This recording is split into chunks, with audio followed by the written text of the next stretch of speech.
Well, happy Tuesday. It is the 227th day of the year. There are 138 days left in the year 2023, and welcome to another edition of Tuesdays with Thom. Well, Donald Trump's been indicted again, and that's all I'm going to say about that right now. Hip hop has turned 50. That's a more positive story. Man, if you can remember back to the last poets, Grandmaster Flash and the Furious Five, Run DMC, LL Jumba, LL Cool J, DJ Jazzy Jeff, Salt and Pepper, Chuck D, 50 Cent, Queen Latifah. Entertainment is a tough business, and nobody predicted that hip hop would last as long as it has lasted. Hip hop is urban, it's black, it's street, it's suburban, yet it is still here. Having been honored at the Grammys, going from homemade tapes to grassroots rise, hip hop has turned 50, and it's here to stay. This past Saturday, they came in hordes, running through the neighborhood, older, younger, children. They were dressed in various types of garb, jogging suits, shorts, flat stomachs, others bulging, all eager for the run. This past Saturday, the ones out front raced, some jogged, some even walked, but they all finished. It was a run for fun primarily, 5 miles. It happens periodically. Some organization will sponsor a run through our neighborhood. It's an older neighborhood, perfect for the 2.5 miles between downtown and our street. It's fun to watch. I can sit outside my office and watch them go by. The hardcore runners are out front, next the wannabes, and then the crowd. Finally, the walkers, followed by the neighborhood policemen assigned to cover the runners' back rear ends. We have these runs from time to time, and the neighbors don't seem to mind. It's part of the essence of the neighborhood. It's quiet, children playing outside, enjoyable. I suppose we could get upset at the hundreds of people who run through the neighborhood 3 or 4 times a year, but why? I enjoy them. Our G-list guest today is Sandra Donaldson. Sandra Donaldson is the CEO of Edge Consulting, and she will be with us on in a little while. Our show today, of course, is sponsored by the Best Girl Consulting Firm. Let's hear from Best Girl. Best Girl is a consulting firm that provides customized leadership, access and inclusion, public relations, communications, and organizational consulting services. Clients include Fortune 500 companies, utilities, higher education institutions, small businesses, and associations. Best Girl's team of consultants, led by Joyce Gilly-Gossam, Emily Hedrick, and Sean Jones, partners with business and education clients to promote organizational effectiveness, communication, motivation, and leadership, with always an impact on the bottom line. Best Girl's customized consulting services include strategic planning, corporate communication, executive coaching, fundraising, and economic development. Best Girl creates the solution that fits your needs. So let's get to our roundtable regulars, Barbara Wallace-Edwards and Michael Walker. Good morning, Barbara Wallace-Edwards. How are you? Good morning, Thom. I'm doing well, thank you. How are you all this morning? I am doing fine. Doing well, Barbara. Good to see you. TG, good morning. All right, Good morning. So where are you, Barbara? Thom, I'm in Atlantic City on the boardwalk. I tell you, we're going to have to put you on one of those in that news feed I get on my phone every morning under celebrities. Not even close, Thom. Wait, we'll do a segment. Instead of Sean doing the Got a Minute, we'll do Where Is She Today? So what's happening in Atlantic City, Barbara? Travel. Thom, I'm here with my brother. My brother actually won a trip to Atlantic City, and he's enjoying all the festivities of the casino life, and I'm enjoying the boardwalk and the beach. So having a wonderful vacation. It's been great. Let me go back. Now, you say he won a trip. Yes, he did. What did he do to win? I don't know. I didn't ask him that. Other than visit a lot of casinos, a lot, and spend a lot of money there. That's probably how he won it. But I didn't really ask. He asked me if I was interested in joining him, and of course, I jumped right in. So it's been great. he has VIP status at the casino. Yes, he does. Well, Michael Walker wanted to know why you got two beds, but I guess that explains it. That explains it. Michael, how you doing this morning? I'm doing well, man. Doing well. It was a late night last night in Atlanta. We are once again the center of the universe when it comes to politics. Oh yeah. Oh yeah. What do you got? Let me just get your take on this. Yes. Well, let me just say, first of all, I'm not surprised. I knew it was coming. You know, we felt like it was going to be coming. And she took 2 years to put this case together. And the former president, didn't do anything to help himself, because last week he had a nickname for her. He called her Phony Fanny, and said that she's a young racist. And then later said that she had a relationship with a head of a gang member that she was prosecuting, all which were untruths. So, but Miss Willis, she did not back down. Give you a little background on her. Her father was a defense attorney and a former Black Panther. So, as they say in the hood, she ain't scared. Yeah. So, right. She knows what she's doing. So, and she used to follow her dad around in the courtroom, when he was defending people, and also, like I said, being a member of the Black Panther. So she has she has the experience and she has the chops. So and when you say Black Panthers, for a lot of people, you have to clarify that the Panthers did a lot of good things in this country. Yes, yes, absolutely. The thing that's interesting about this case is that it's a state case, and more importantly, from Fulton County. And part of the former president's strategy of running again is that if you are a qualified candidate and you have the opportunity to possibly win, they usually put stuff off like this so that they don't impact or interfere with the election. What makes this case different is it's not federal. And even if he were to win, he cannot pardon himself, and no one else can pardon him. Here in the state of Georgia, the only people that can pardon you from something is the Pardons and Paroles Board. Not even the governor can pardon you. Now, he may have influence, but it has to come out of the Pardons and Parole Board. And she used RICO, the RICO statute, which has primarily been used to go after the mafia. Right. Because it has a wide-ranging net of things that you can put in there. And if you are convicted on RICO, it's a mandatory serving time, and it can go anywhere from 5 to 20 years or what have you. So there's no probation or anything like you getting off for good behavior or none of that type of stuff. So that can be a problem. There were a total of 41 counts and charges in this, a total of 19 people that were indicted along with the president. He was just one of the 19. And he himself had 13 individual charges against him. And there were quite a few people on this list. One person is a person that I've known for over 30 years. We've always had a good relationship. I've considered him a friend. We both started in Republican state and county party politics back some 30 years ago, when we were appointed to the Gwinnett County Library Board, and we continued to work in the Republican circles. So I've known him for quite some time. He ran for lieutenant governor back when Governor Kemp was running for governor. And he ended up losing to Jeff Duncan, who was a key witness in this situation. And that was one of the people that Trump went after because he wouldn't play ball with him. But David became the chairman of the Georgia Republican Party back in 2016.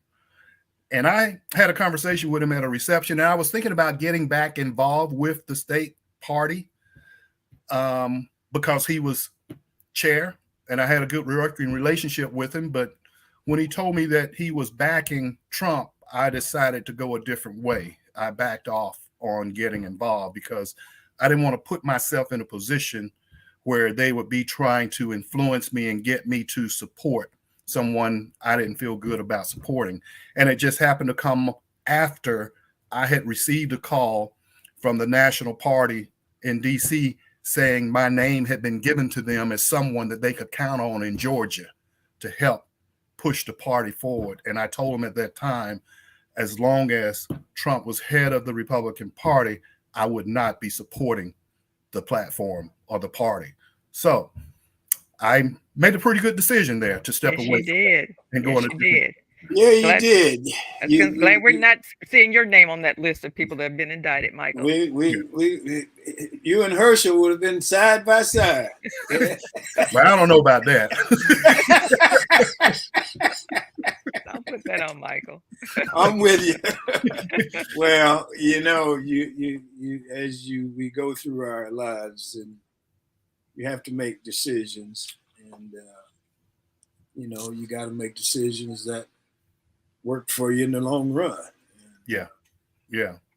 That you bring an interesting point, Thom. A lot of times the decisions you're faced with are short-term versus long-term, and some of them is what will be best for you in the short term as well as in the long term.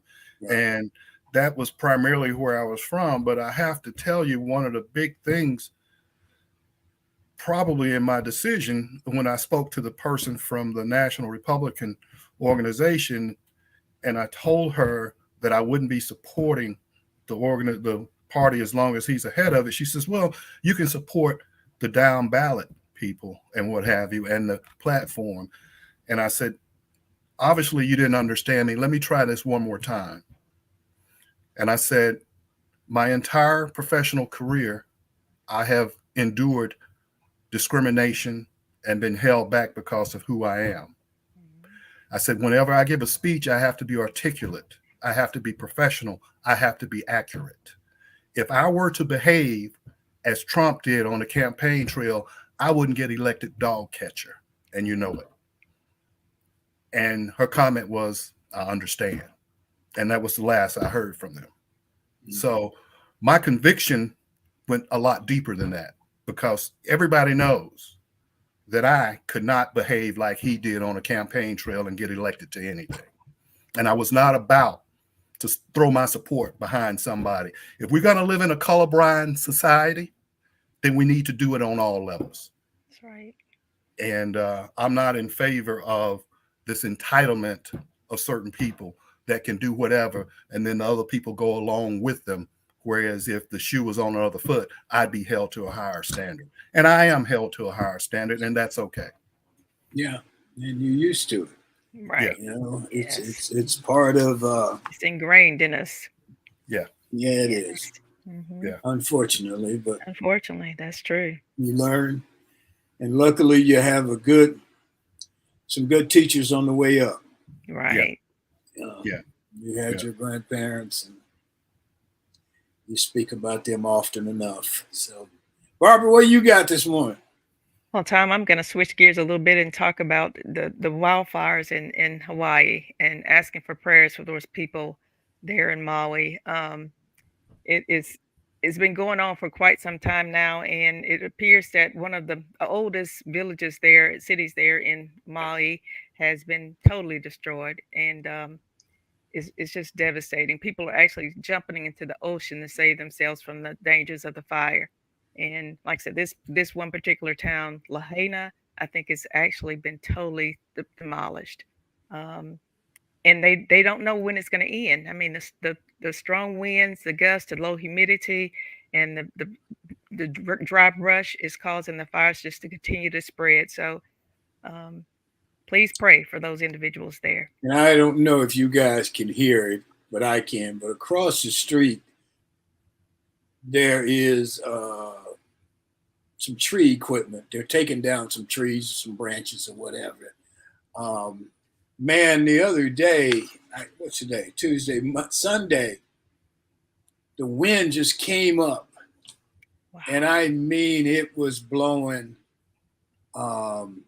We tried to go out in the backyard and just move the chairs around and whatever to keep them from blowing all over the place. And that wind was incredible. So apparently the people across the street must have had some tree damage or what have you. Wow. So if you hear some noise, that's what it is this morning. They came yesterday, and I guess they're coming again today. So apparently they must have had some pretty serious damage across the street. Everybody here, we've got a lot of trees in the area, a lot of old oaks, what have you, and everybody, likes them and is proud of them. But when you get a storm like the other day, it can get pretty dangerous. So, and I saw yesterday, I was watching one news story about this 21-year-old or 19-year-old, that son who led his brother and mother into the ocean to avoid the fires. The fires, yeah. Yes. And they're saying right now that I think that the death count is at 83, and there's over 1,000. No, it's over 90 something now. Oh wow! Now. Yeah. Oh wow! Yeah. And they said there's like over 1,000 people that are totally unaccounted for. They have no idea where they are. They can't get in touch with them, and so they're pretty sure the death count is going to continue to rise. And it's really sad. And they didn't have time to warn people either. It all happened so quickly. That was the sad thing. It's not like people got a warning and chose to stay. They didn't even get much of a warning because it just all happened so fast. Well, there's a lot of investigation going on because none of the sirens went off. Right.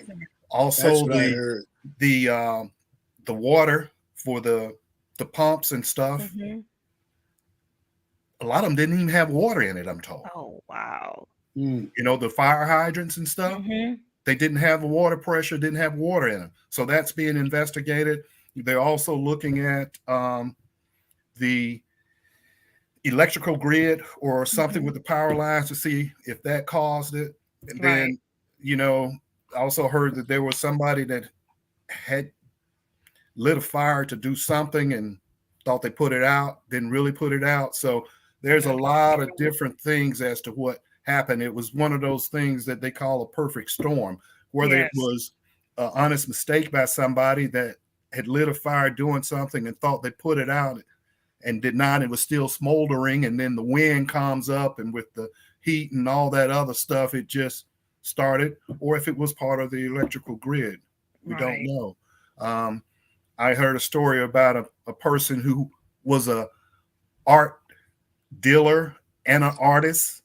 He had a very successful business in Honolulu, on the Big Island, so to speak. Well, and he took all his life savings and everything and moved to Maui because that is that's one of the more elite parts of the Hawaiian Islands and stuff. And he went there and got this shop and put all of his paintings that he had created over the years on display there in hopes of turning into even a bigger success. Wow. And then this happened and wiped him out completely. And the people you feel for, many instances, sometimes people like that, I don't know the case, but a lot of times people that have small businesses like that don't have insurance. That's true. And that can be even more devastating. Yes. Or they may not be adequately covered. Right. They may have it and may not have enough. That's true. That's the other part of it. Yeah. As a small business person, you can only afford so much. Right. But you're trying to cover yourself. But if you don't cover yourself, you're in trouble. So yeah, and that's and sometimes people just don't know.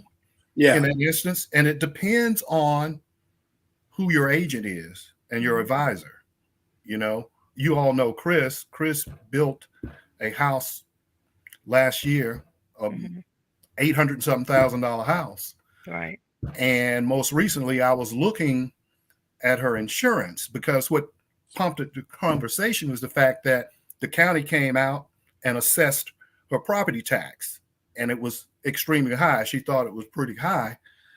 And I said, well, let me look at your insurance and see what your house is valued at. And when I looked at her insurance policy, and it was with USAA, it was only valued replacement costs at $450,000. Wow. And I said, Chris, here's the first problem right here. Right. I said, you paid $800,000 for this house. You built it up front. I say, the replacement value of this house need to be at least $900,000 or $1 million. Because if there were to be a hurricane or a fire or something that's completely destroyed, $400,000 is not going to put you back into this position. Cover anything. And she said, really? I said, yeah. So in all likelihood, your tax assessment is probably right. But the first thing you need to do on Monday morning, this was Sunday, is call your insurance company and increase your coverage. And she called them and talked to them about it and say, I'm underinsured, and told them where she wanted to be. And the guy said, well, what made you think to do this? And she told him that I was in the business, and I took one look at it and said, here's the problem right here. So, you know, that happens a lot with people. Mm-hmm. Well, good thing she had you to help her out, to point her in a good direction, because if you don't know, it's tough. Yeah. You know? Yeah. Yeah. It's always hard to find out what you don't know at the most inopportune time. It is. Yeah, it is. And as we continue to have this tough weather, man, you know, we are, we're heading into hurricane season. Mm-hmm. Yeah. So hopefully we can get by without a whole lot of damage and loss of life. I pray so. I see where Paris Hilton went over there, and she pissed people off because she was she wanted to be on the beach. And, you know, she's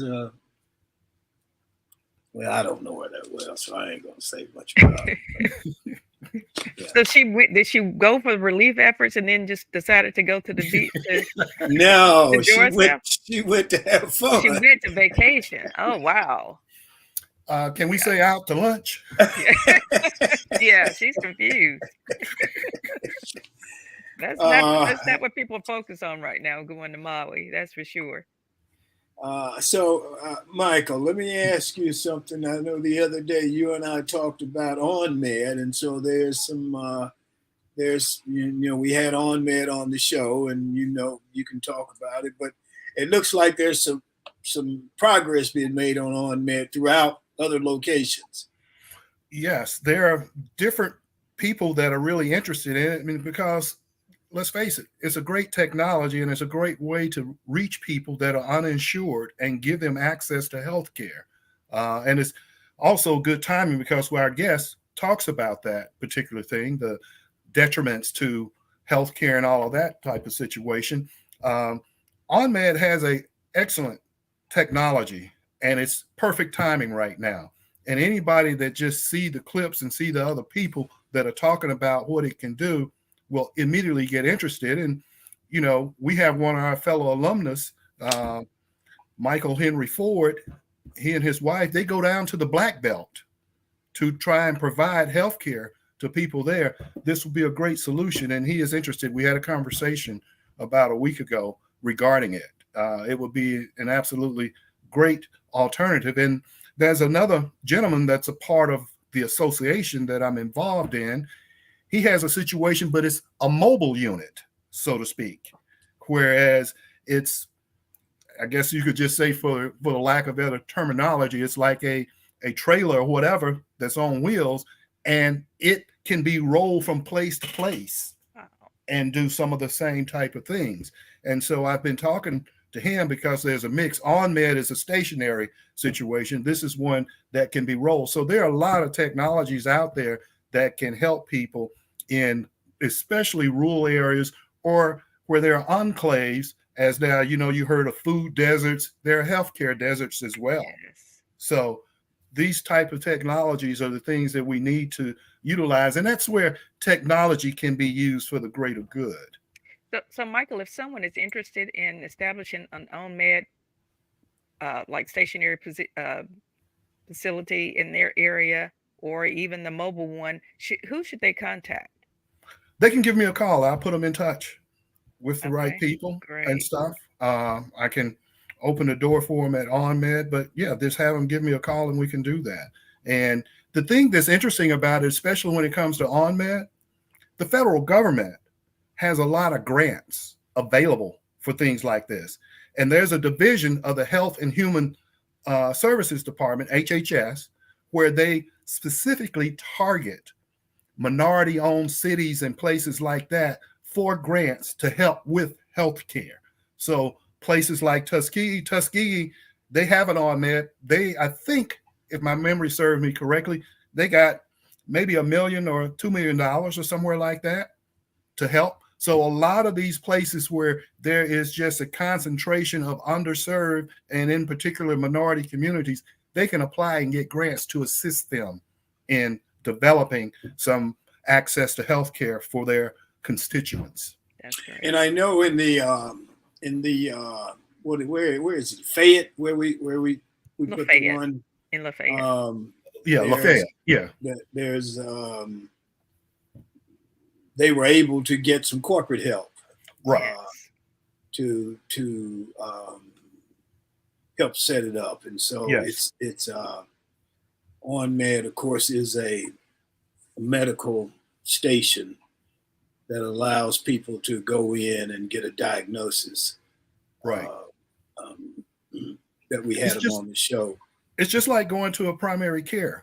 You know, the only difference is the nurse practitioner or the doctor may be in a different location and you're there at that location, but they can talk to you face to face and actually give you a checkup or a physical because of the apparatus that's involved in it. When you first walk in and you step on this plate, it measures what your weight is.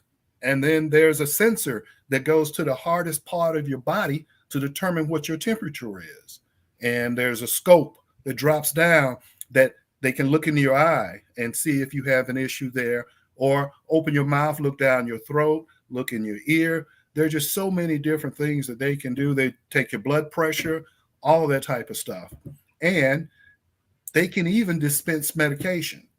Now, the one in Alabama, they have to wait because there's some law about only being able to get prescription meds like from a pharmacy or what have you. But I think they're working on that so that they can have the doctor do a prescription. You can get it because the OnMed station can dispense prescription meds as well. So great. I think, guys, we're having a little trouble with our guest today, so we'll just continue as we go from here. So, Barbara, you got anything else on your list of stuff? I do. I want to talk about, there's a couple of things I have, Tom, but one of the other things I wanted to talk about was Clarence Avant, was the judicious manager, entrepreneur, facilitator, advisor, and who helped launch or guide the careers of Quincy Jones, Bill Withers, and many other famous individuals. He was also known as the Black Godfather, passed away on Sunday at the age of 92. So our condolences to the family. Okay, Mr. Avant. Well, I have something I want to bring up, and it's kind of dealing with a little bit of college football, but on a different subject matter. We all know about Lane Kiffin and the things that he does and what have you, and his brashness, and you know, he's always talking smack, and he's on the Twitter and stuff like this. But last week he did something that I thought was kind of interesting, and I think he should get credit for it. What he did was he decided to have his wide receiver coach, Derek Nix, take over as head coach for a day, for 24 hours, and run and be the head coach of Ole Miss. And Lane Kiffin said he did it for, number one, he wanted to give Derek Nix some exposure, give him an idea to see what it's like to be head coach of a Power 5 program. And then Lane Kiffin said he thinks that it's unfortunate that it's rarely discussed about the lack of minority head coaches in major college football. And you're talking Power 5.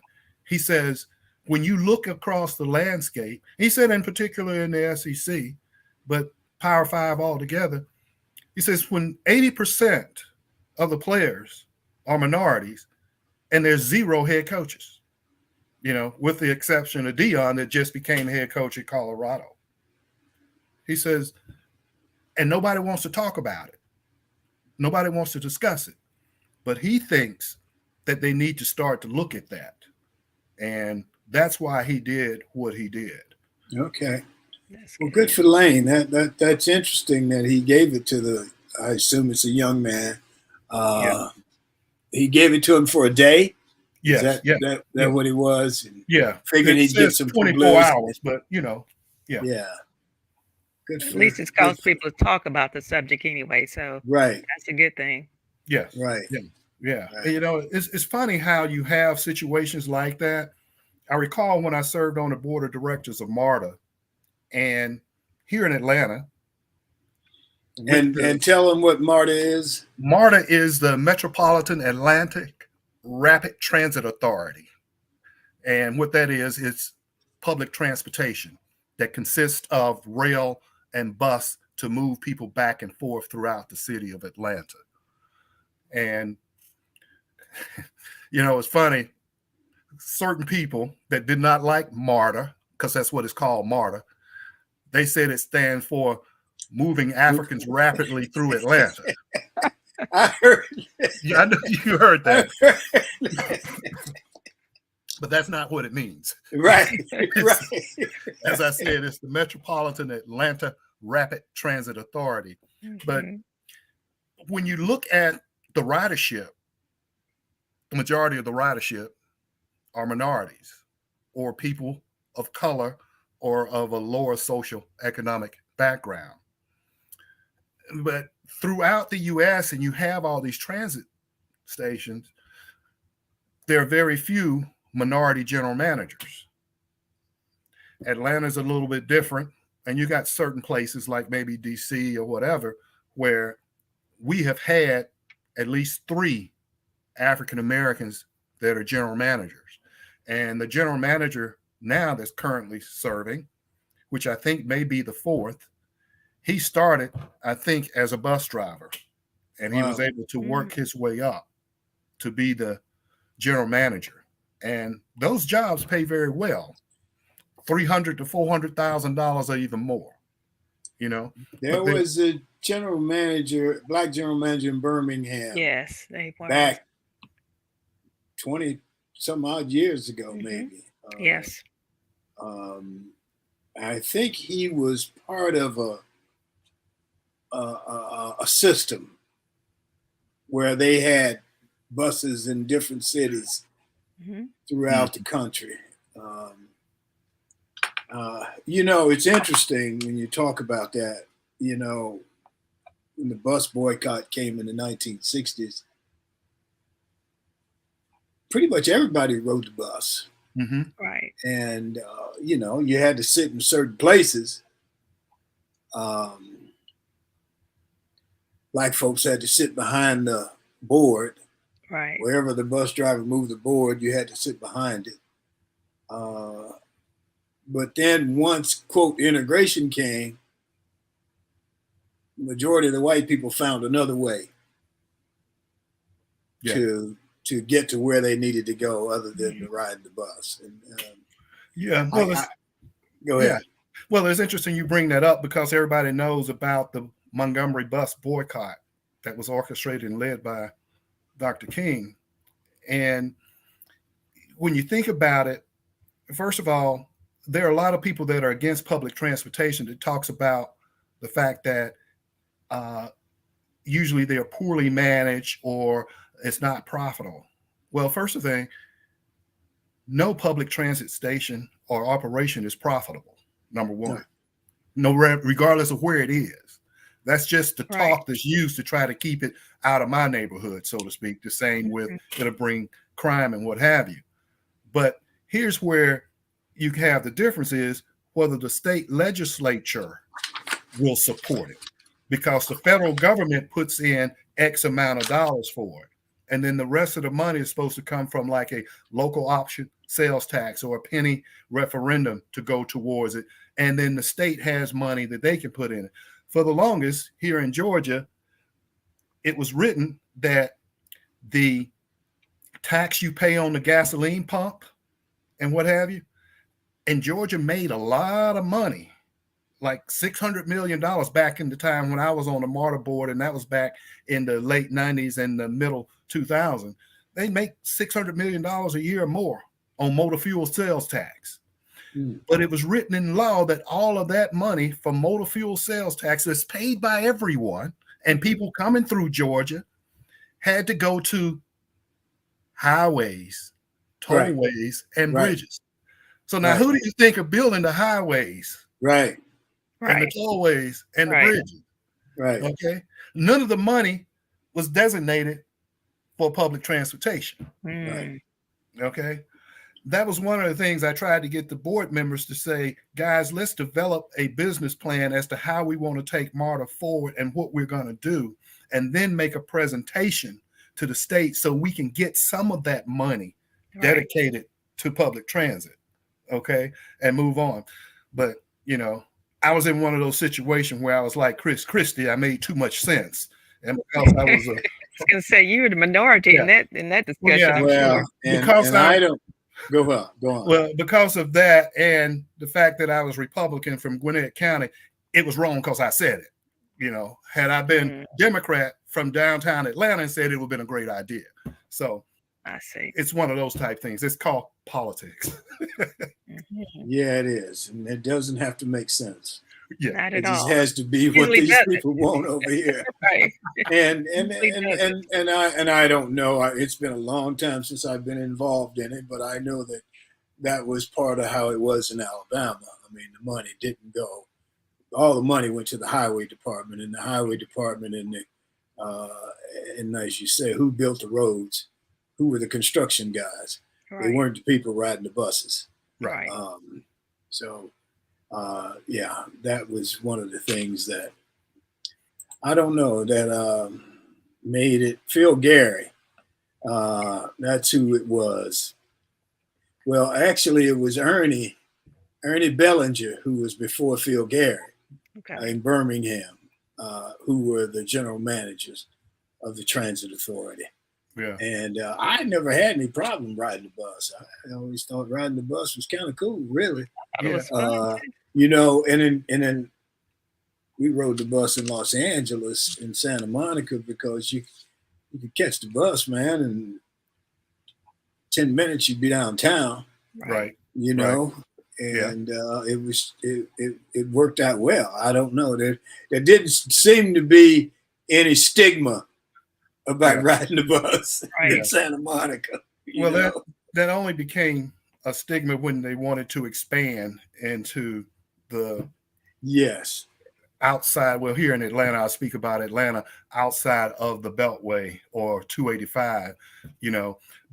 And to bring a little closure to this, if people are wondering where I was going with this, it goes back to Lane Kiffin. When I was on the board of directors of MARTA, we had a goal of 18%, I think, minimum of every contract that has federal tax dollars in it having to go to a minority business for MARTA contracts. And I recall that there was one company, I think they were out of Philadelphia.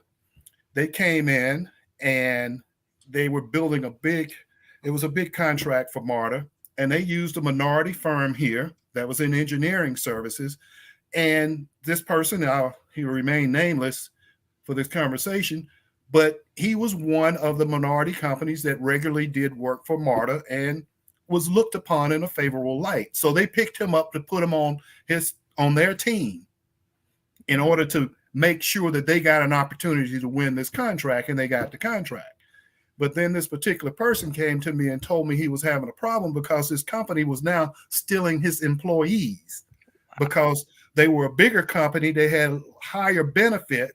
And so they were offering a richer benefit package to the small company's employees and stealing their employees and putting them there and moving on.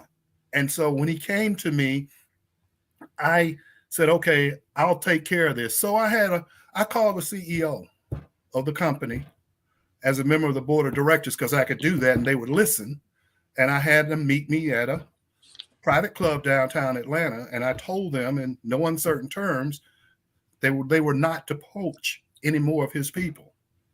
Not only were they not to poach any more of his people, they needed to give him opportunities on contracts in other cities outside of Atlanta, in other states, that it was going to be a full-fledged partnership. If not, they would not continue on this contract.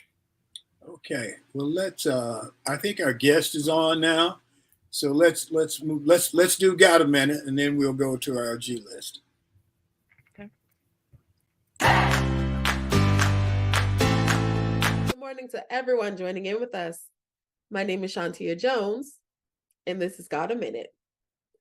Does anyone love music?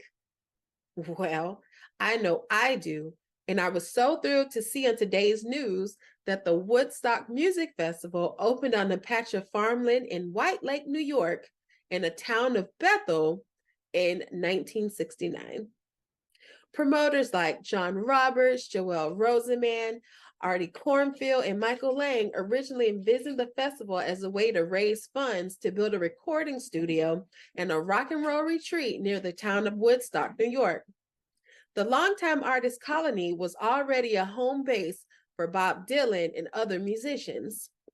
Despite their relative inexperience, the young promoters managed to sign a roster of top acts, including the Jefferson Airplane, The Who, The Grateful Dead, Sly and the Family Stone, Janis Joplin, Jimi Hendrix, Creedence Clearwater Revival, and many more. Plans for the festival were on the verge of foundering. However, after both Woodstock and the nearby town of Willkill denied permission to the whole event, dairy farmer Max Yasker came to the rescue at the last minute, giving the promoters access to his 600 acres of land in Bethel, some 50 miles from Woodstock. How cool would it have been to been there? Thank you so much for joining in. My name is Shantia Jones, and this has Got a Minute. Okay, well, Hollywood has the A list, and here on Tuesdays with Thom, we have the G list. And our G list guest today is Sandra Donaldson. Sandra is the president and CEO of Edge Consulting. So good morning, Sandra. How are you? Good morning, Thom. I'm doing great. How about yourself? Oh, we're doing well. Thanks for being with us. I'm sorry we had some issues this morning, but they happen from time to time. So let's get Michael and Barbara on here, and we're going to go on and just start asking you some questions here. And you can tell us a little bit about Edge Consulting. Why don't you do that first, and then we'll come back with some questions. Great. Well, good morning, Michael and Barbara. It's nice to see you all. I'm glad we got connected. Yeah. So a little bit about Donaldson Edge Consulting is that I am a social determinist of health, just pretty much advocacy in regards to what is needed within communities. And so I started this venture in 2021, and I left my C-suite position, and I said, I wanted to engrave myself into this philosophy of, how do we improve, the world with human capital, quality of life? How do we improve housing and ensuring that, families receive just those basic hierarchy of needs, to improve their quality of life? And so one of the first things that I did was I started a training platform that is approved by the Florida Certification Board. And the concept is Certified Community Health Workers. And this concept is not something that's brand new. It just has recently been enlightened via the COVID pandemic, because what the healthcare system realized is that the infrastructure was not touching families. There was a huge disconnect. So how do we connect families to those health and social services that's so important for them to, basically get the health care that they need? And these community health workers were embedded in the communities. They were the advocates. They were the connectors. They were those that were hosting the food events, the food drives, when families did not have access to a grocery store via living in a food desert, or just didn't have the capacity to afford groceries as they stand today. Or if it's a transportation issue, bringing resources to those in the communities. Everyone has that community go-to person. Go down to Miss Johnson's house. She knows, what to do when you get, ant bite, that person that's in the community. So what if we train these community leaders on just a plethora of resources that they may not otherwise know, just some of your traditional methods. And so training community health workers is something that I personally took to heart, and I created a 30-hour curriculum that's been approved by the state of Florida.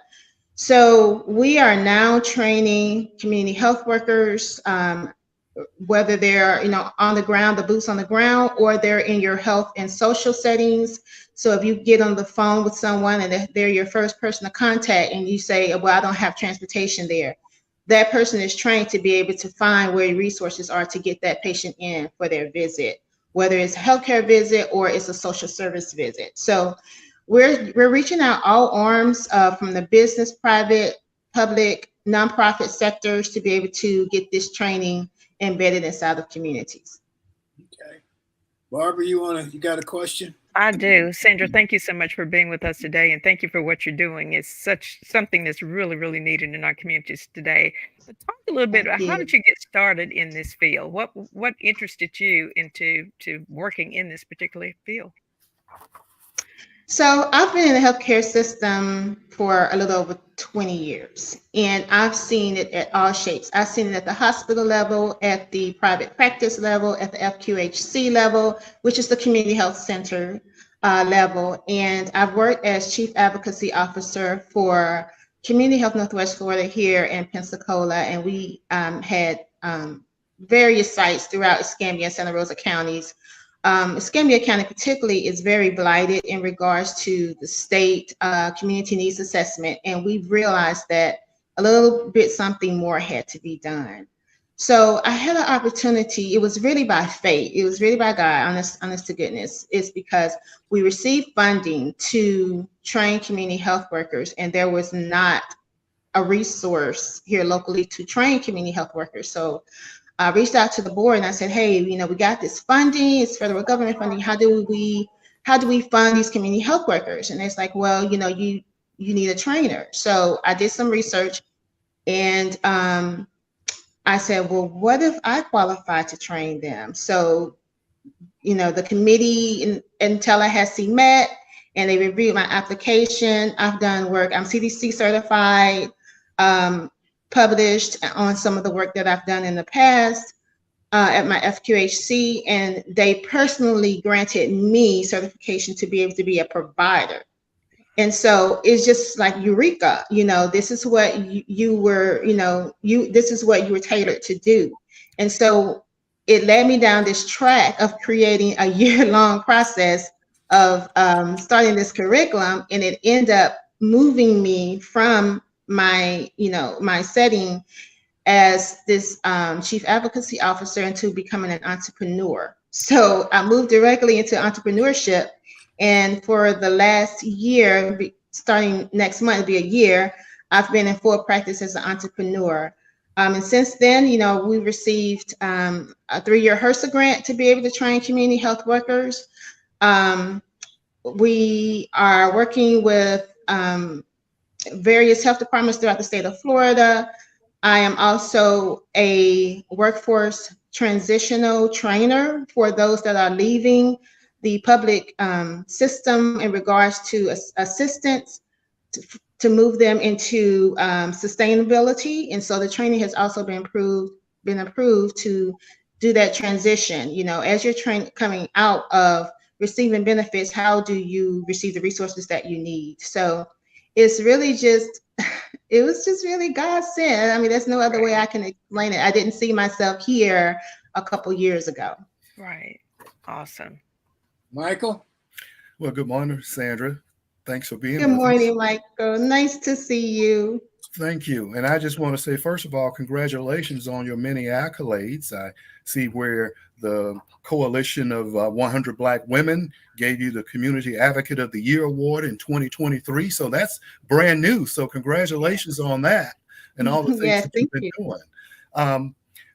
In part of reading your bio, you talked about the inequality when it comes to healthcare. I just happen to be in that space. And I wanted to ask you, in your opinion, what could be done to bring about equality in healthcare for the underserved? Well, I don't know if you all heard the saying of diversity, equity, and inclusion. You know, diversity is that you got invited, you know, and then there's the equity is that you got invited to dance. And then inclusion is that you got a chance to choose the music.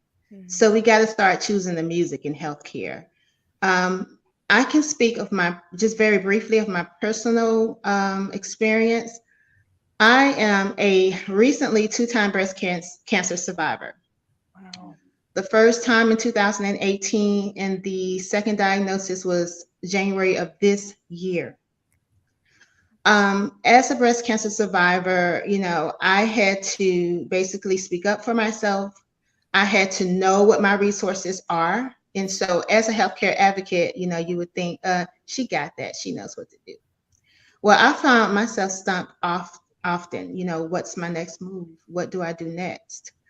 And then if you think of someone that does not have that skill set, that doesn't know, hey, there's actually a nonprofit that actually work to do this type of thing. You know, my insurance provider, they were amazing. You know, they called me and say, hey, this is Florida Blue. This is what we have available for you. And then I had to be diligent and follow up. But I sat here many times and I thought about, what about that person that doesn't have those resources? Equality is just that everyone has to be included. So I think a lot about my community health worker plan, and I've actually just like worked to embed some of those resources into my training and just even make it more meatier, because you know, I wanted to be able to talk about equality. Do we have those accesses? Do we have those resources in our community? And make sure that I equip my community health workers with what's needed to offer that equality, so that someone that is uninsured or on state assisted health care could get the same resources as someone that's on a private plan, that has full access to health care, that has transportation, that has in-home health.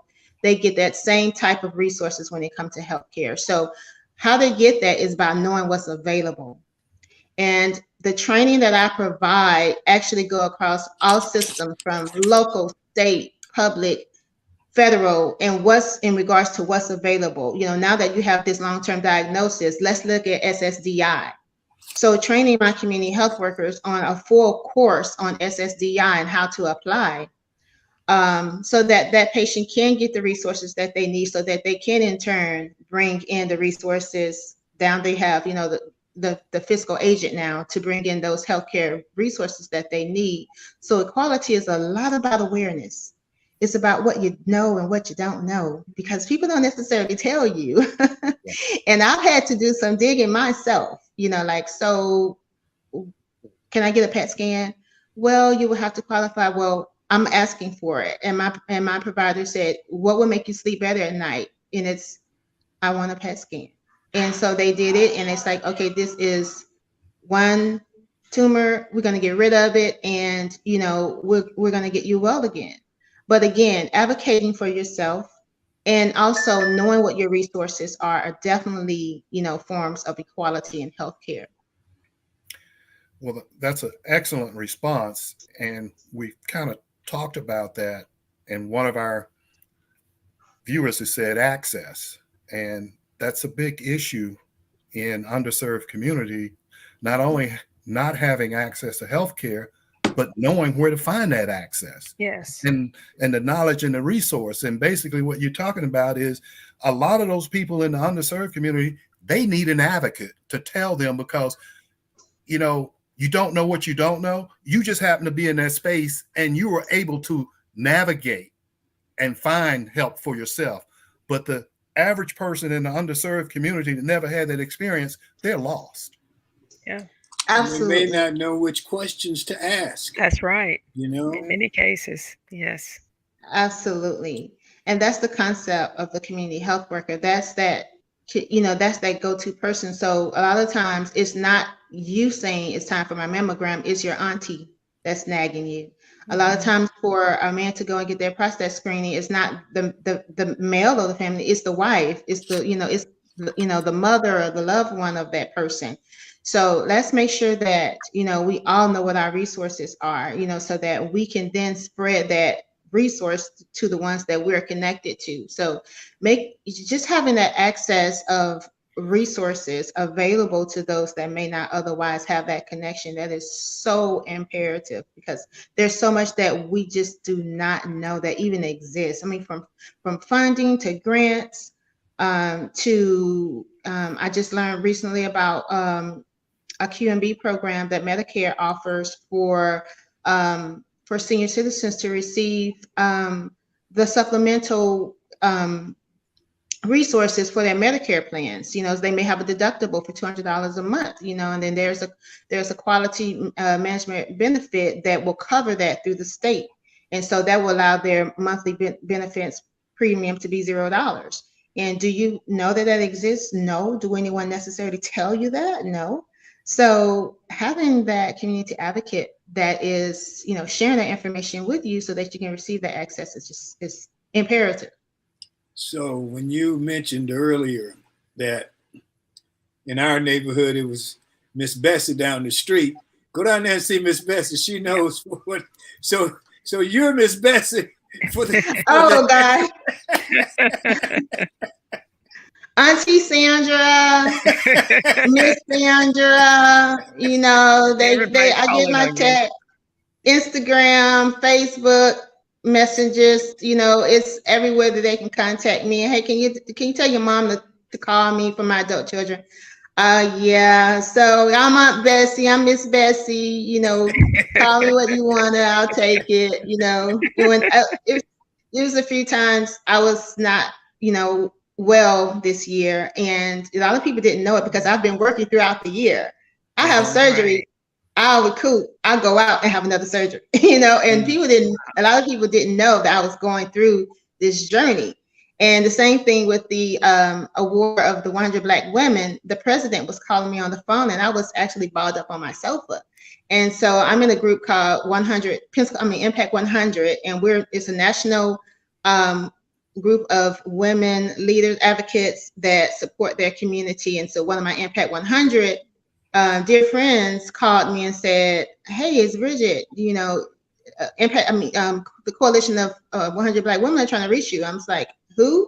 And she's like, "Yeah, you won community advocate of the year." Like, oh my gosh, it's like, I was trying to turn everything off. I didn't recognize the number and didn't know that it was, and so it was just the funniest thing, because, people don't know that, you also are having your struggles in life, but meanwhile, I still managed to stay above ground and keep my head above the water. And, and you don't really know. Now, for me, it's so extremely personal. And so I'm going to continue this fight. I'm glad that God put me in this position. I welcome the diagnosis, because I know, God, this is just one more reason for you to be able to enlighten me and give me the tools that you want me to use to help others. And so I praise God for it all. And I'm just very grateful.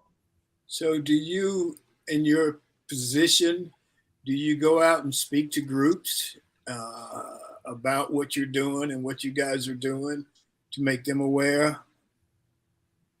Yes, my public speaking is, at the national level. I most recently spoke at ANASI, which is the National Association of Healthcare Executive C-suites, and I talked to just a room full of CEOs about some of these social determinants of health. And some of the things that I shared with them actually enlightened them. I talked about a scenario about building relationship with internet providers, and it's like, why is that so important? I said, so that the underserved can receive virtual visits, and receiving some of that federal funding that the internet providers receive to be able to touch blighted communities. So, as a CEO, you should have a whole team that's working with your local internet providers to offer virtual visits so that you can increase your revenue stream by bringing in more people that need to have healthcare that can't get the access to your office, but B, to improve the healthcare for the underserved that don't have those resources to get into your office.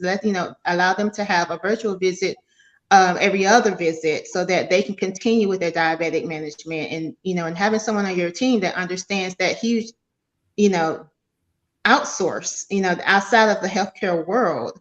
And so locally, I do maybe a weekly bi-weekly, course. I work inside of a hub community. And right now we're working on the GED program, where we'll offer GED program inside of the hub community in their community center.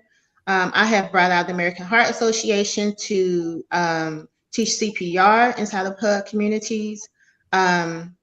Just a plethora of things, and I've done that in the course of my diagnosis. And Monica Sanford has just posted and says that you're about to get another award from the University of West Florida. It said you're a total blessing for the community. That's great. Yes, I just found out about that. And that makes me very proud because that's in regards to my training program. So yes, I was awarded the Public Service and Education Award for UWF for this year. And I'm really proud about that because that speaks to the credibility of my training that I'm really trying to reinforce. And I'm hoping that it could be welcome at the university level so that it could be maybe a cohort to someone that's in home health or that's in public health or an RN that is working with a patient and you have their hands on treating the medical care. But for instance, a home health worker that comes inside to work with an elderly and realize that she has no air in her house.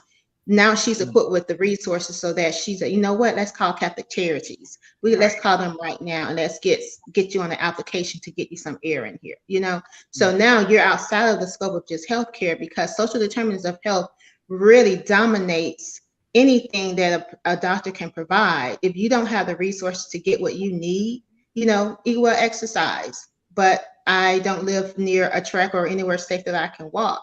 Right. If you don't identify those social determinants of health, you're never going to have that impact to healthcare.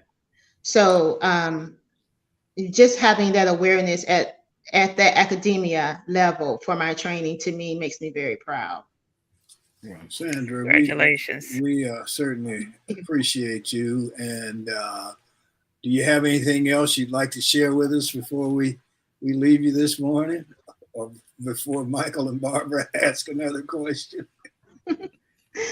Well, I just want to take a moment to thank you all. I had a chance to listen to some of your podcasts and some of your very, very frank conversations. And I think those conversations need to be had.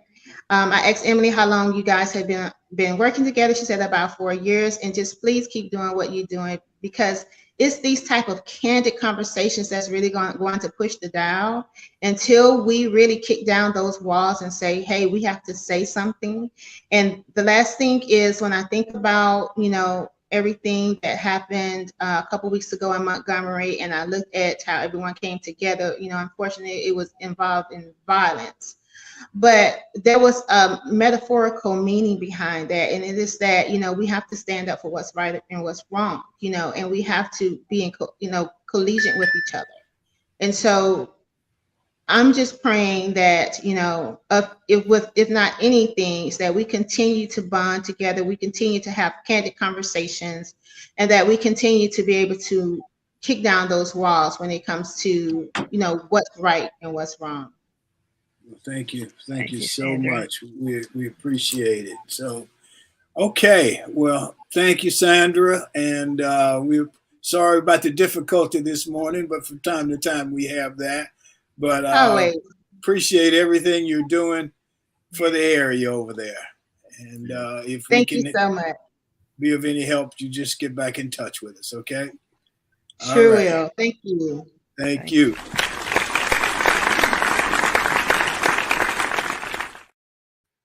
Okay, we are going to wind up here.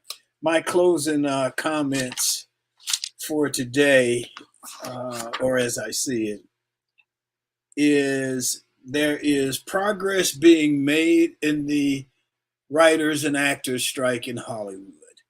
The negotiating committee for the writers received a counterproposal from AMPTP today, yesterday rather.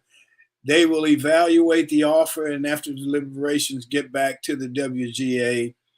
Right now, I think when you talk about the strike not only affects actors and writers, but it also affects dry cleaners and restaurants and hotels. They are the ripple effect of the Hollywood strike. And so I think this may be a good strategy in that progress can be made when negotiations are not necessarily as public as maybe they have been in the past. This is the first talk since 11,000 writers went on strike on May the 2nd. So hopefully they will get this worked out and people can get back to work. And that's how I see it on this August 15th in the year 2023. That's our show for today.